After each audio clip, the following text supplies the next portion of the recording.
Latest investigation into the wrongful death lawsuit of Northern Kentucky High School student athlete Matthew Mangine Jr. We look tonight at how the district is alleged to have violated another safety rule designed to prevent future tragedies like this one from happening. Yeah, in our previous reports, Local 12's Christian Hauser reviewed how the district allegedly did not follow its emergency action plans or have proper emergency equipment that was readily available. Tonight, Christian Hauser pushed for answers with a commission that oversees all this on what can be done on our investigation Athletes at Risk.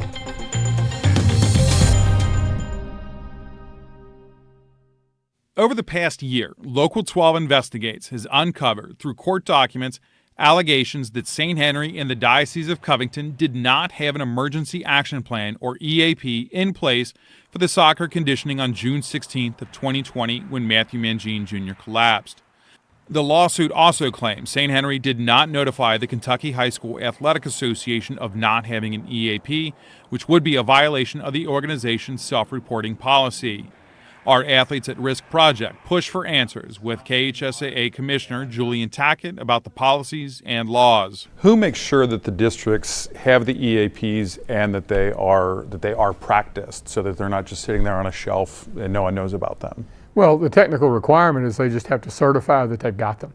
I mean, at some point, there's no way with 286 high schools and that many more middle schools, you're not going to have an army of people going out and checking. So it's really a case of self-policing and self-reporting in terms of the plans. It's no different. I'll give you the example that I use with our staff all the time. We've had an academic rule for years. We don't check transcripts.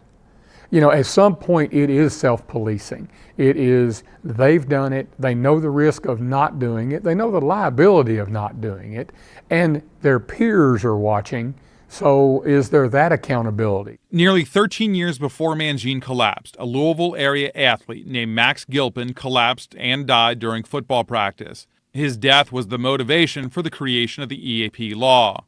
That law requires every school in Kentucky to have a venue-specific emergency action plan. In an emergency, you don't have time to run back and look at the plan. You don't have time to stop and think. You need to react very quickly. State Representative Joni Jenkins and KHSAA Commissioner Julian Tackett worked together to create that EAP bill that the KHSAA also adopted into a policy. The KHSAA has another policy for self-reporting violations of its bylaws. Any violations must be submitted on school letterhead to the Athletic Association. The commissioner can review or investigate each incident. The policy states if a violation is confirmed by the association, a school can self-recommend its sanctions. The commissioner could also include other penalties. The Mangine's amended complaint says St. Henry never self-reported the alleged violation. What are the penalties for not having this plan if it is found out that a district either isn't practicing their plan or they just don't have a plan in general? Well, I mean, obviously their membership could be threatened. If we had repeated times where we had seen that, we just haven't had that.